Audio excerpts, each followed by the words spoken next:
Ok, pessoal. Vai, Olá, começa aí, bom tudo dia. bem? Tudo bem, graças a Deus.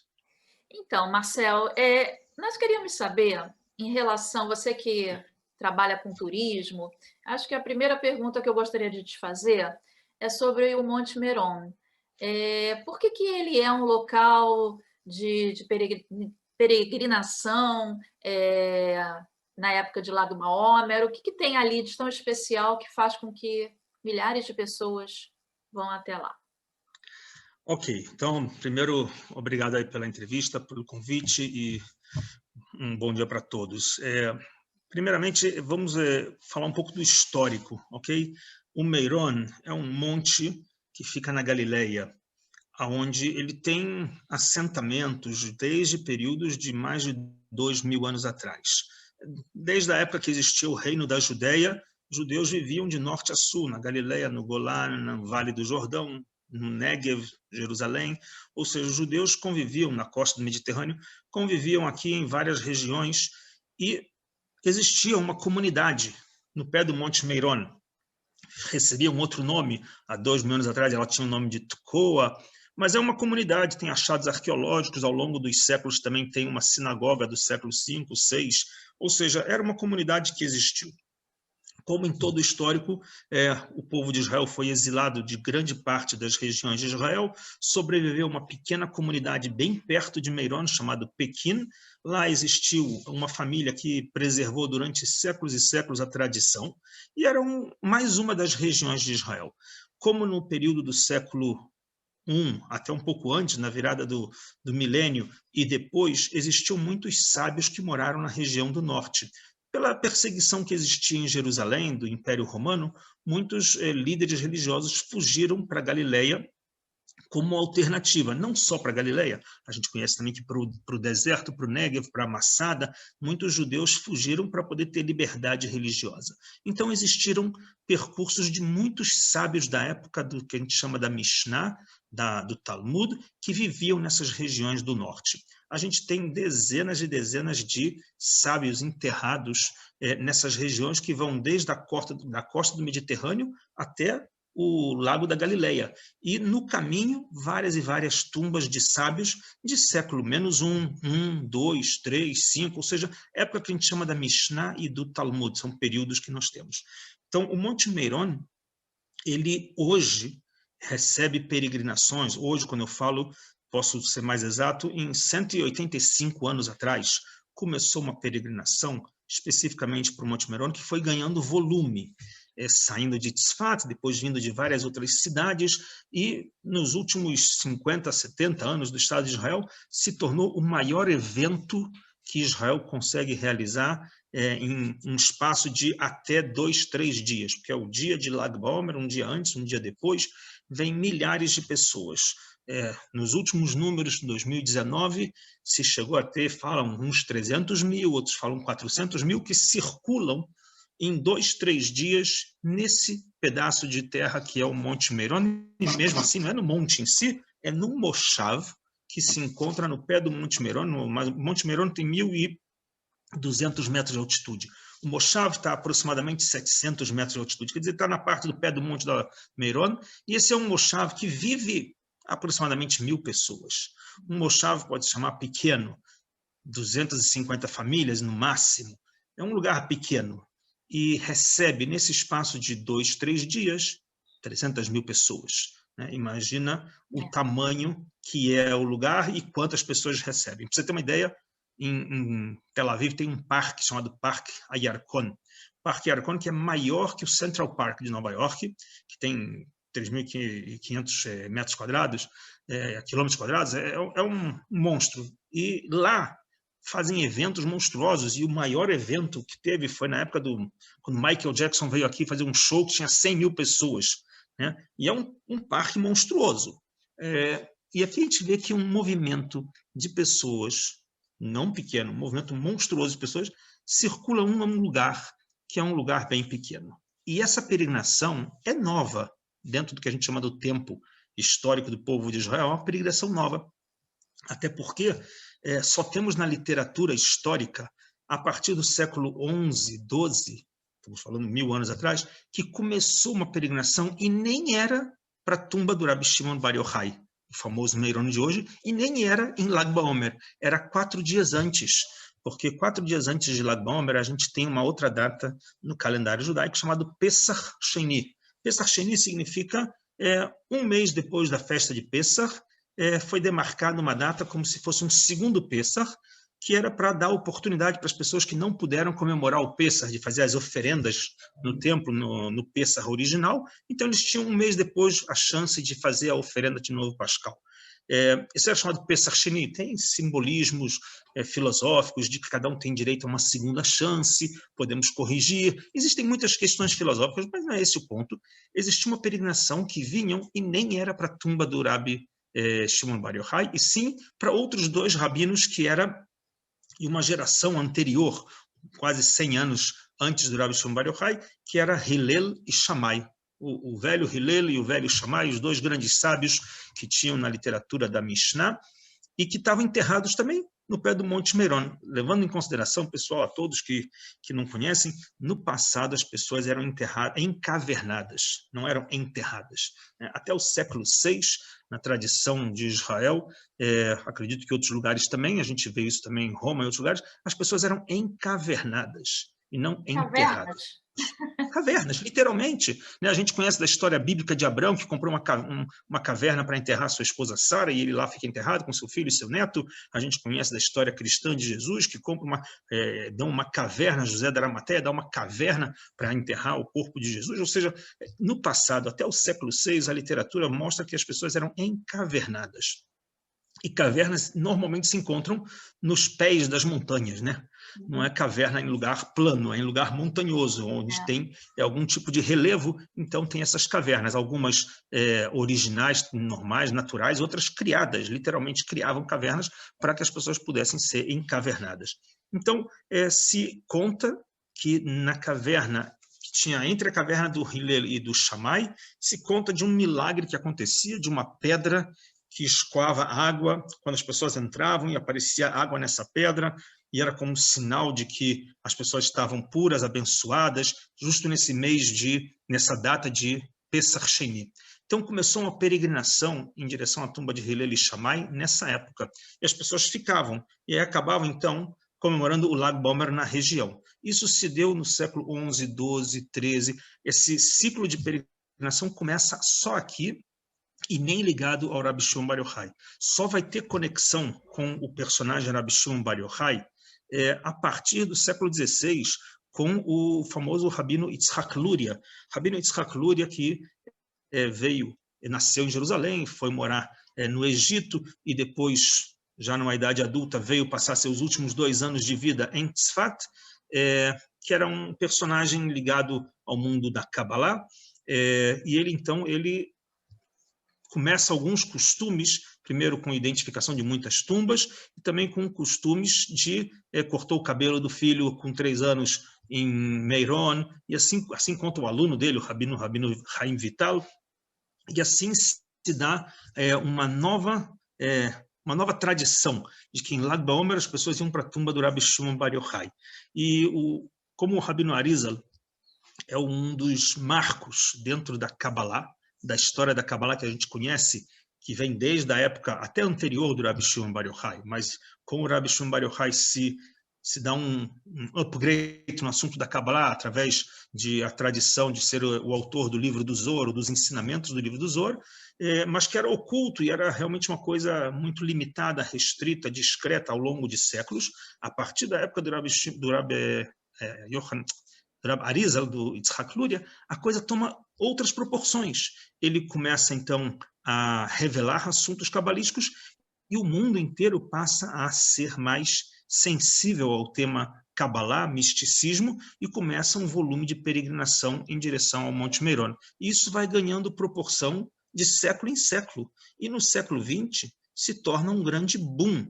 A gente passou nos 250 últimos anos de um crescimento do movimento racídico, né? 300 anos praticamente desde o Baal Shem Tov, mas primeiras 2, 3 gerações era muito restrito e muito conflitante, até ser totalmente aceito dentro do mundo judaico, e hoje em dia a população racídica faz um grande impacto dentro do mundo judaico, e isso movimenta o despertar místico, o despertar da Kabbalah, e isso acaba atraindo muitas pessoas para esse Deixa eu evento que falar é uma o coisa. Lag BaOmer. Sim. A Cabala é ligada aos religiosos? Então, a Kabbalah, ela é nada mais do que uma das sabedorias do judaísmo, né? Quando a gente fala que a gente estuda o judaísmo ele é estudado em 4 níveis.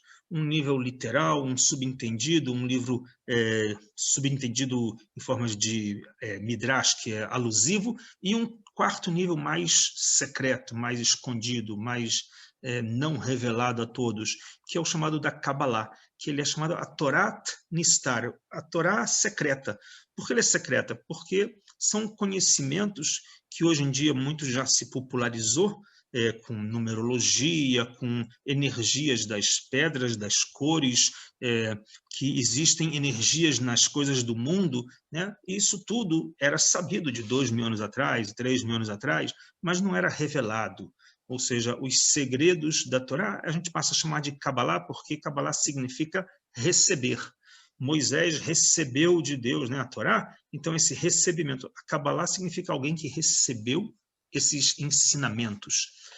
E é isso que era passado de geração em geração. Então, hoje o mundo moderno tem muito mais approach, né? Essa aproximação para as questões esotéricas, para as questões místicas, para as questões cabalísticas.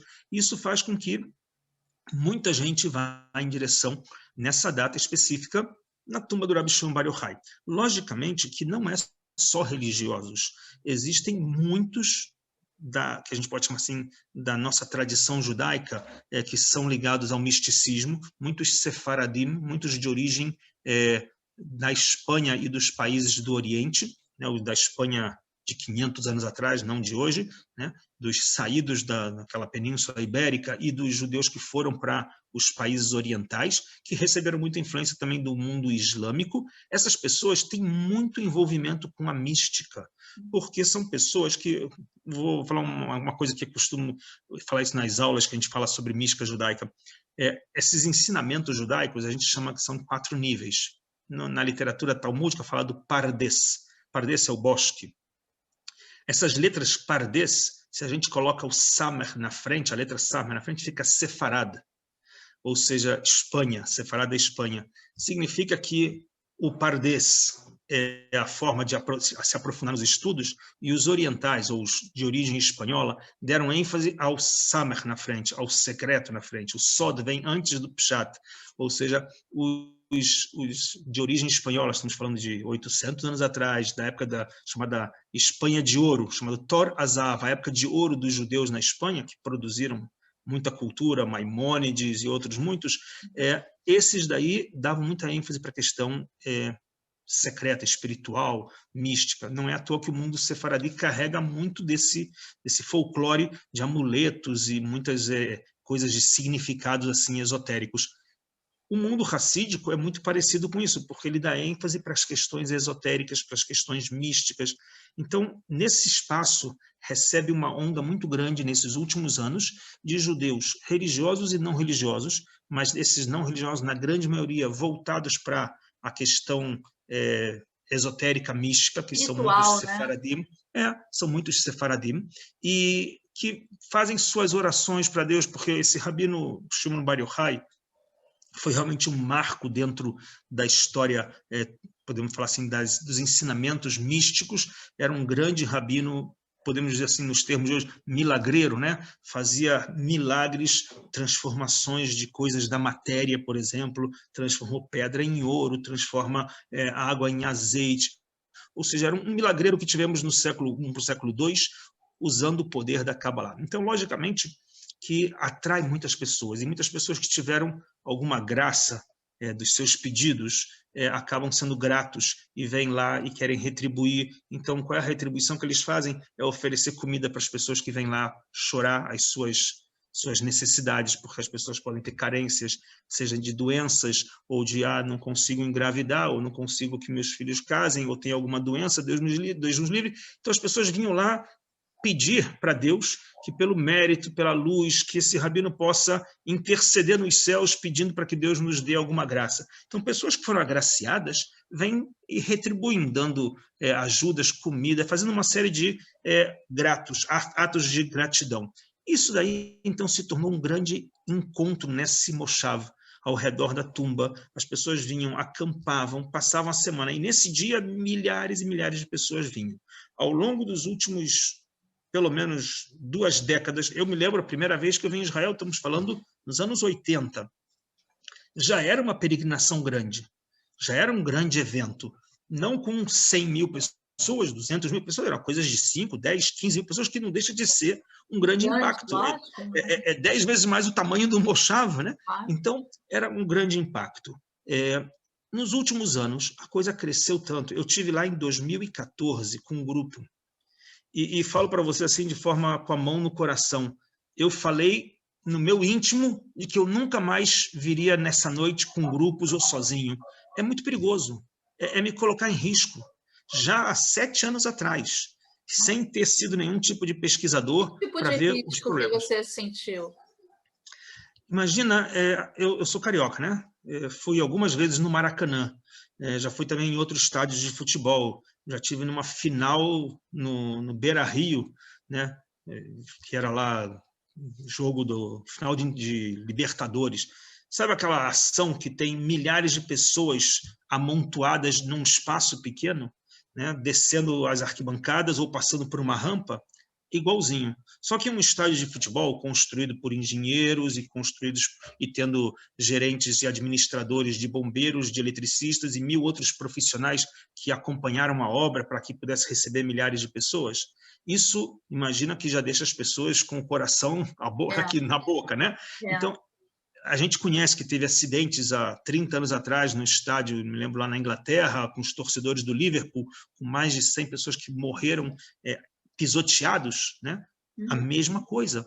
Ou seja, esse tipo de sensação eu sentia quando eu andava por algumas partes que você vê que não é céu aberto, eram entre passagens e de repente você está, olha, não tem nenhuma pessoa livre na frente, nenhuma pessoa livre atrás. Tá você anda já pela inércia, todo mundo andando, você anda junto.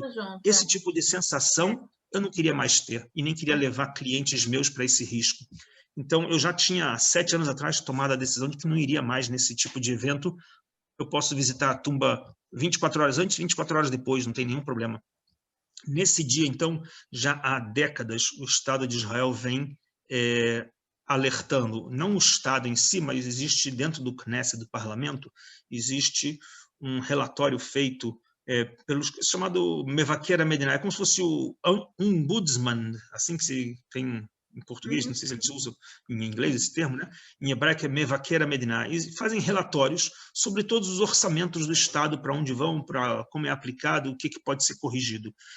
E já tem décadas, pelo menos 2 orçamentos, que foram 2 cartas feitas por esses ombudsman, falando, olha, as coisas que estão acontecendo lá tá errado, tem coisas que têm que ser corrigidas.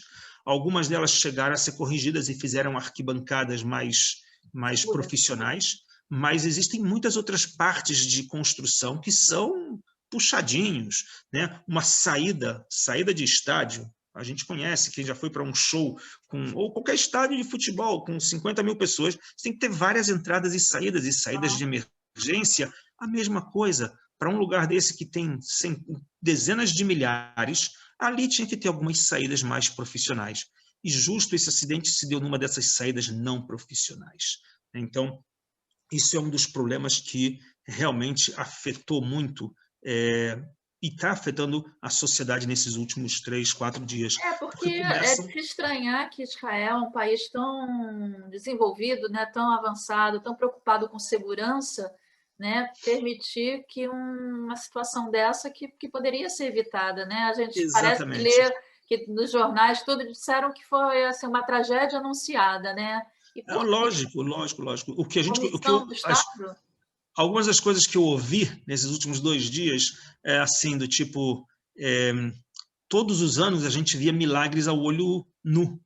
E esse ano a gente não viu o milagre acontecer, porque era algo já sabido de que mais cedo ou mais tarde vai ter alguma tragédia. E coisas que as pessoas falam todos os anos. E nessa mesma noite, 2 horas antes do evento, as pessoas continuavam falando, olha, isso aqui vai dar problema. Se tiver um corre-corre aqui, não tem quem pare.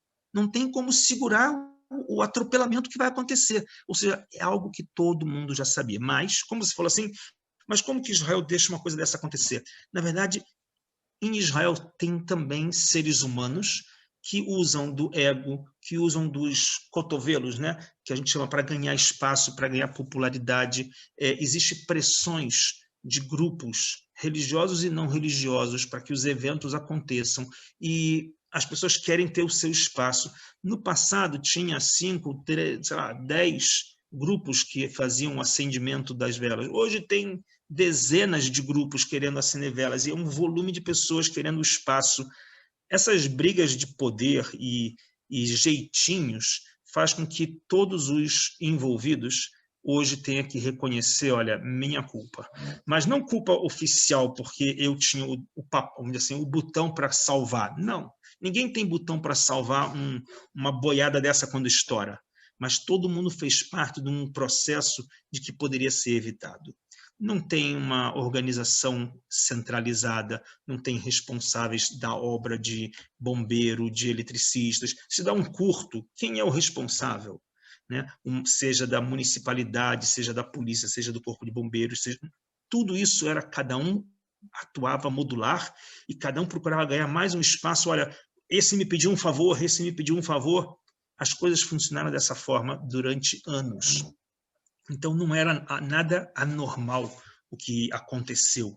É lamentável que essas pessoas morreram, porque, vamos dizer assim, todos nós aqui sofremos com essas famílias, porque são famílias com, seja alguém que perdeu o pai, seja alguém que perdeu o filho, ou que perderam os filhos, famílias inteiras agora que estão destroçadas, que vão ter que recomeçar, famílias com 10, tem um pai de 11 filhos que morre, ou tem famílias ali que perdem 2 irmãos da família.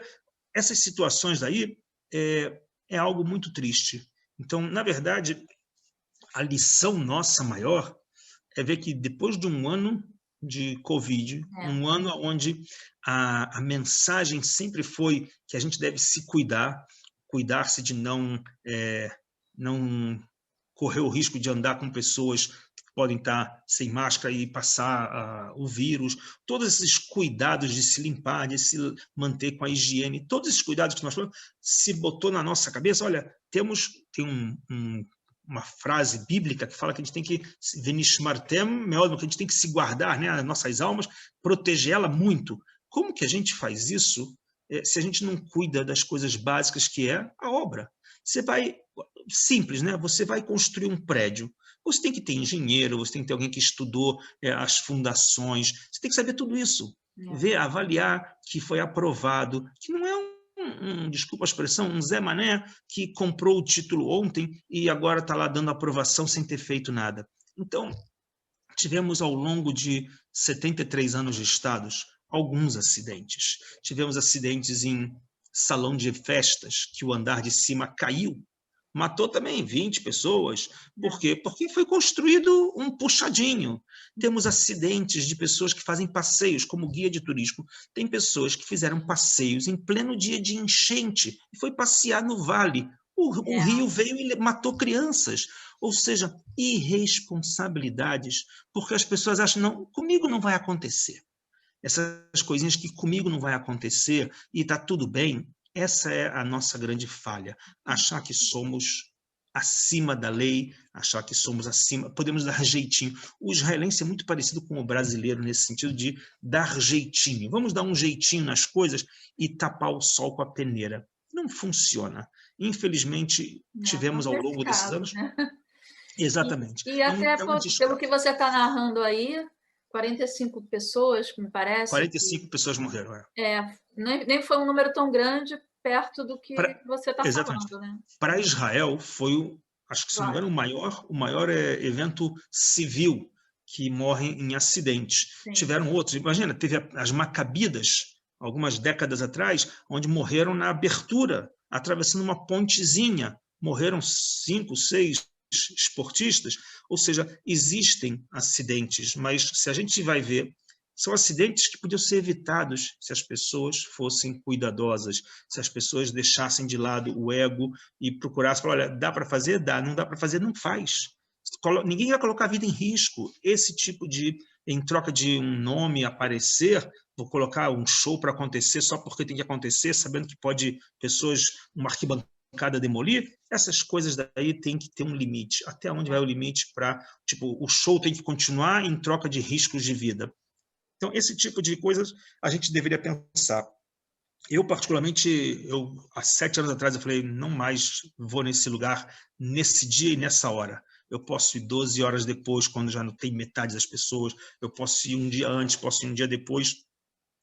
Enquanto não tiver mudanças significativas, esse lugar vai continuar tendo esses riscos, e não só esse lugar, todos os eventos que a gente vê que as pessoas fazem sem ter uma avaliação. Cada um de nós hoje, com a mão no coração, sabe que se você vai entrar num apartamento novo, você vai ver se ele passou pela segurança do bombeiro, do gás, da eletricidade, da obra, se tem... Ninguém vai entrar num prédio que qualquer superlotação, o prédio vai cair porque as estruturas estão falhas. Não, ninguém vai entrar num prédio assim. Então, essa é uma realidade que, lamentavelmente, o que hoje a gente precisa tomar com a mão na cabeça e a consciência é evitar apontar dedos de culpados, porque todos nós somos culpados, tanto aqueles que participam vendo isso, como aqueles que fizeram isso acontecer. Porque a gente apontar dedos para alguém é injusto. Coitados dos que trabalharam com a Atsalá, com o corpo de bombeiros, com os ambulâncias e com os policiais retirando os corpos empilhados. Tenho pena dessas pessoas, porque o que eles viram, a situação que eles passaram, não é algo normal de se passar. Logicamente, também as pessoas que sobreviveram, eu vi um relatório de um sobrevivente que ele fala, eu estava em cima de corpos mortos, e tem corpos em cima de mim que estavam morrendo, empilhados. E ele, por talvez ter um porte mais forte, conseguiu, ou de uma posição, conseguiu não ser totalmente massacrado e não foi pisoteado e conseguiu respirar e saiu, mas e outros que não tiveram essa oportunidade? Então, é triste uma realidade dessa, mas como a gente, de um ponto de vista, a gente tem que ter noção, né, de que a vida ela tem que ser santificada. Então, a gente tem que aprender disso e fazer coisas no mundo melhor para preservar a memória desses que morreram, né, e rezar pela cura dos que ainda estão doentes, mas continuar a nossa vida, só que corrigida. Ou seja, não viver no que a gente chama, como é que chama isso quando as pessoas descem a Serra de Teresópolis, né, com a marcha no ponto morto, né? Não é descer na inércia. Não é viver na inércia. Vamos viver, deixa o barco rolar. Não é deixar o barco rolar. A gente tem que seguir vivendo, mas com padrões, colocando as regras, avaliando, fazendo as coisas que têm que ser feitas. Exatamente. Viver direito, ou seja, fazer as coisas que têm que ser feitas. Se tiver que dizer não, dizer não. Se dizer que dizer sim, dizer sim. Se tem que fazer conserto, faz conserto. Tem que corrigir a eletricidade, corrige. Não vai ligar o ar se está com um fio solto. Ou seja, vai ficar com calor? Melhor ficar com calor ou ficar com incêndio? Ou seja, o que é bom, né? Qual é o peso que a gente tem que colocar? Essas questões têm que ser colocadas em prática. E em relação ao sentimento em Israel, ontem me parece que foi um dia de luto, né, nacional. Então, Israel decretou um dia de luto, se eu não me engano, é o 12º, preciso conferir depois, 12º dia de luto que Israel decretou. O último foi quando faleceu o ex-presidente Shimon Peres, né? Ele foi, ao falecer, a data do enterro dele foi decretada, então, um dia de luto em Israel, naquele dia, não é que é um dia que todos os anos faz luto, mas naquele dia foi decretado um dia de luto. O país para nesse sentido. Também, quando teve os Twin Towers, também lá em Nova York, também Israel, em solidariedade, também decretou um dia de luto no país, e aqui também, dessa forma, também, ontem foi decretado um dia de luto. Muitas oficialmente, as bandeiras vão a meio mastro, cerimônias foram feitas em forma, e até mesmo muitos shows também cancelaram. Pela internet, alguns deram continuidade porque fizeram homenagens durante o show para as pessoas que faleceram e para a cura das pessoas que estavam doentes, ou seja, não passou desapercebido. praticamente todo o dia de ontem e a semana toda, desde que aconteceu. A gente já está entrando numa nova semana e vai continuar pelo menos algumas boas semanas com avaliações em cima de tudo o que aconteceu, porque ninguém quer esperar esfriar a situação para depois empurrar com a barriga. Todos querem aproveitar que a coisa ainda está latente e vamos trazer para a mesa e fazer uma avaliação, fazer um relatório, assim como aconteceu há 30 anos atrás, no episódio lá em Liverpool, que teve o acidente com mais de 100 mortos, fizeram relatórios, tomaram decisões para que não existisse mais esse tipo de riscos nos estádios de futebol. Aqui, provavelmente, vai ter que ser feito, sentar numa mesa e colocar todos os envolvidos, todas as organizações, sejam elas estatais, não estatais, colocar em volta da mesa e discutir, olha, não dá para trazer as pessoas de volta à vida, mas todos os anos vai continuar tendo esse evento. Como a gente vai fazer que os próximos eventos sejam mais seguros e não coloque pessoas em riscos? Se vai ter que diminuir de 300 mil e vai ser só 100 mil, apesar que esse ano também foi limitado a 100 mil, né? Bem menos do que foi há 3 anos atrás, mas ainda assim nas situações, em lugares com certa precariedade, que trouxeram esse tipo de situação. Então, a gente espera que as coisas possam ser corrigidas em breve, para poder, ano que vem, voltar a se alegrar nesse dia, que é um dia realmente festivo, um dia que as pessoas dançam, cantam, buscam se conectar com a parte mística do judaísmo, que é algo que alimenta o espírito das pessoas. Só mais uma pergunta. Esse evento só acontece no Monte Meron, ou tem alguma outra parte de Israel que também é comemorado de forma grandiosa? Em todo o país é feito eventos de Lag BaOmer. Fazem fogueiras em todas as cidades, em todas as comunidades. As pessoas montam suas fogueiras, pequenas e grandes, o que também, cá entre nós, lamentavelmente, às vezes também tem acidentes de pessoas que se queimam. Eu, particularmente, já vi casos de pessoas que se queimaram em Lag BaOmer com brincadeiras de pular fogueira, etc, etc. Ou seja, existe atividades de comemoração em todo o país no longo desse dia. Logicamente, também fazem eventos como a tradição mística fala de cortar o cabelo. No dia de Lag BaOmer, a gente suspende os costumes de luto. Então, durante a semana de Pessah, até o período de Pessah, HaShavot, as 7 semanas, as pessoas não cortam o cabelo, não cortam a barba, mas a partir do dia 33 do Omer, eles rompem com esses costumes de luto. Pode se casar, corta-se cabelos, barbas. Então, a criança, pela primeira vez, que vai cortar o cabelo aos 3 anos de idade, muitos optam por essa data. Então, alguns vão durante o dia, depois do evento noturno do acendimento das fogueiras, eles vão durante o dia em Meron e cortam o cabelo.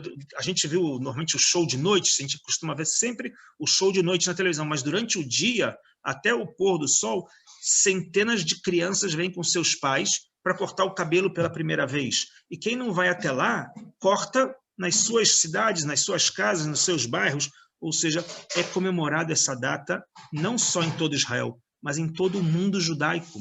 Anos anteriores, eu cansei de ver propagandas em todas as sinagogas do mundo, seja do Brasil ou de outros países, que vão comemorar fazendo uma fogueira, e as pessoas vão ter histórias da vida do Rabi Shimon Bar Yochai. Eu mesmo, nessa noite, eu estava dando um live para um grupo privado sobre a história de Lag BaOmer, e durante a filmagem, recebendo trocas de mensagem, olha, está acontecendo alguma coisa lá que está morrendo pessoas. Ou seja, isso é comum todos os anos, e a gente espera que continue todos os anos as pessoas comemorando essa data e rezando para que não tenhamos outros acidentes, nenhum desse tipo de sofrimento. Com segurança, né? Tudo com segurança. Exatamente, tudo com segurança. E com responsabilidade, é assim que a gente deseja. Exatamente, exatamente. Marcelo, eu queria te agradecer esse esclarecimento, essa aula, né? Você deu uma aula para a gente, e eu tenho certeza que vai ser muito útil para todo mundo, que realmente assim, é um evento que praticamente, pelo menos eu não sei, mas a gente desconhece, né? Sabe alguma coisa, mas não profundamente, e você realmente nos explicou direitinho. Eu vou te falar que esse lugar é um lugar que eu adoro levar para passear. A região da Galileia, onde se encontra a cidade de Tzfat, que é a cidade mística da Kabbalah, que tem as suas belezas com obras de artistas ali fantásticas, e a região ao redor das montanhas e as cidades que tem próximas é muito lindo para passear, e Meirona ali em si é um dos lugares muito bonitos, seja para fazer passeios, trekking, caminhadas na montanha, ou até mesmo as visitas de muitos desses sábios, personagens interessantes da história do povo judeu. É um lugar que eu particularmente gosto de levar sempre o ano inteiro. Então, um evento como esse deixa uma marca triste, mas a gente da tristeza vai levar ensinamentos para continuar levando pessoas para lá para aprender mais histórias do nosso povo e da terra de Israel, e que a gente saiba só alegrias daqui para frente. Com certeza. Muito obrigada. Tá, obrigado você Shavuot também. Tov, né? Aqui a gente está começando a Shavuot Tov. semana hoje, mas eu sei que vocês começaram ontem, mas uma Vamos boa continuar continuação de boa semana para vocês. Tá bom. Obrigado para vocês. Um beijo a todos. Beijo.